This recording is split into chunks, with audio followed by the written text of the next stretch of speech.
ऊधम सिंह नगर जनपद के बाजपुर में दोराहा स्थित बिजली घर पर बड़ी संख्या में एकजुट हुए कर्मचारियों ने एसडीओ रैंक के अधिकारी के खिलाफ जोरदार नारेबाजी का प्रदर्शन किया, जिसमें प्रदर्शनकारियों ने ऊर्जा विभाग के एक अधिकारी पर भ्रष्टाचार का आरोप लगाते हुए क्षेत्र की इंडस्ट्रियों से अवैध वसूली के लिए कर्मचारियों पर दबाव बनाने का आरोप लगाया है। इसको लेकर प्रदर्शनकारियों का कहना है कि बाजपुर में पोस्टिंग पर आए ऊर्जा विभाग के एसडीओ रैंक के अधिकारी ने अपने माथादों पर अनावश्यक दबाव डालना शुरू कर दिया है, जिसमें क्षेत्र के स्टोन क्रशरों और राइस मिल समेत तमाम अन्य प्लांट से कम 5 लाख रुपए महीना अवैध वसूली के दबाव का आरोप है। लेकिन ऐसा करने के लिए तैयार नहीं होने पर कर्मचारियों को बेवजह मानसिक रूप से परेशान किया जा रहा है। उन्होंने ऐसे भ्रष्ट अधिकारी को बिजली घर से ट्रांसफर किए जाने और जांच कराने की मांग की है। वहीं आगे कहा कि इस अधिकारी पर इससे पहले भी अन्य जगहों पर पोस्टिंग रहते भ्रष्टाचार के आरोप लग चुके हैं, इनके खिलाफ जांच होनी चाहिए। खुशी हुई है कि उसका यहाँ से ट्रांसफर होके वो यहाँ से चला गया है, नहीं तो हम तो मुख्यमंत्री को पत्र लिखने वाले थे कि इसको यहाँ से निकाला जाए।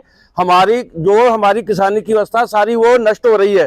ट्रांसफर में किसी का फूक जाता है, वो उसको कम से कम उसको 20,000 रुपये चाहिए, तो फिर किसी का ट्रांसफर लगेगा। किसान कैसे दे पाएगा इतना पैसा? वो आदमी जो है यहाँ के रहने लायक नहीं है। वो तो फैक्ट्रियां जो है बड़े फैक्ट्रियां काम करती 2 नंबर का, वहां के रहने लायक है। उस आदमी को यहाँ से अगर चला गया है तो शुक्र है, उसको दोबारा यहाँ पर ना आने दिया जाए। हम इससे अलावा यही चाहते हैं। वो आदमी के उस बंदे के और लोग जो मैं पूरा उसका नाम नहीं, वो मतलब वो बंदा सही नहीं है।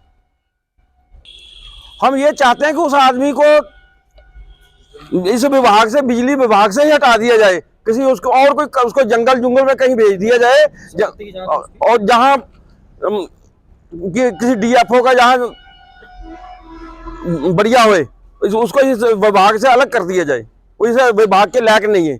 ये पूरा मामला है, यहाँ पर हमारे एक एसडीओ आए थे आलोक सचान रुद्रपुर से, तो उनकी भूमिका भ्रष्टाचार के मामले में काफ़ी संदिग्ध है।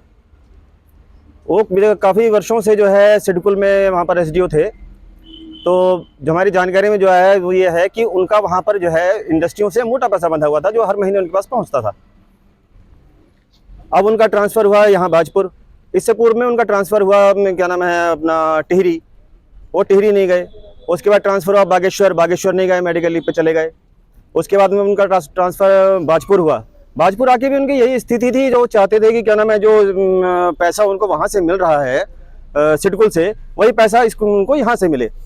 इसलिए उन्होंने अपने जेई हैं योगेश कुमार जी, उन्हें योगेश जी पे उन्होंने अनावश्यक दबाव डाला कि भाई आप मेरे को जो है जितने स्टोन क्रशर हैं और जितने भी वो अपने राइस मिल हैं, उनसे जो है मुझे महीने के 5-5 लाख रुपए दिलवाओ। तो इसमें जो है योगेश जी ने साफ साफ उनसे कह दिया भाई कि यहाँ पर जो है वो ऐसा नहीं हो सकता। एक स्टोन क्रशर की या राइस मिल की 5 लाख तो रेवेन्यू में नहीं आती है, 5 लाख तो बिल भी नहीं आता उनका, तो 5 लाख कैसे दे देंगे वो? तो कह उन्होंने असमर्थता व्यक्त कर दी, भाई मैं ये काम नहीं कर सकता। इससे खिन्न होकर वो सीधे एक्शन साहब के पास आए। एक्शन से उनसे जो है उनकी योगेश जी की शिकायत कर दी। अब शिकायत करने के बाद जो है एक्शन साहब ने बुलाया योगेश जी को। योगेश जी ने उनको स्थिति स्पष्ट की और एसडीओ साहब को जो है उन्होंने झाड़ लगाई। तो हम तो किसी तरीके निपट गए। उन्होंने फिर जो योगेश जी के पीछे पड़ गए, वो लाइन नापना, ये लाइन नापना, दुनिया भर का 1 महीने में उनको पूरी लाइन नाप ली और ये लिख के दिया जो 3 महीने में 50 लाख रुपया इन्होंने कमाया। तो हम तो ये कह रहे हैं यदि योगेश कुमार भ्रष्ट हैं, उनकी कार्य की जांच की जाए, निष्पक्ष जांच की जाए। उन्होंने यदि लाइन गलत बनाया है या काम गलत किया है तो उनको सज़ा मिलनी चाहिए। साथ में उन्होंने एक्शन साहब इतने सीधे हैं, ब्राह्मण आदमी हैं, और उनको भी लपेट में ले लिया जो भ्रष्टाचार में लिप्त है। तो हम कह रहे हैं इनकी जांच होनी चाहिए। और इनके साथ साथ में जो आलोक सचान सिडकुल में रहे हैं 2-3 साल या 4 साल, उनकी भी जांच होनी चाहिए। जो आज उन्होंने सेवा दल या पता नहीं क्या लेकर के वहाँ पर एमडी साहब का मुर्दाबाद चिल्ला रहे हैं, तो वहाँ भी जांच होनी चाहिए जो क्या हमारे विभाग के कर्मचारी अधिकारी हैं या नहीं है। हमारा तो ये कहना, निष्पक्ष जांच होनी चाहिए। यदि योगेश कुमार जी भ्रष्ट हैं तो उनको सज़ा मिलनी चाहिए, और नहीं इन्होंने झूठ बोला है तो इनको कठोर दंड दिया जाए। तो आगे कार्रवाई और भी बुरा हो सकता है।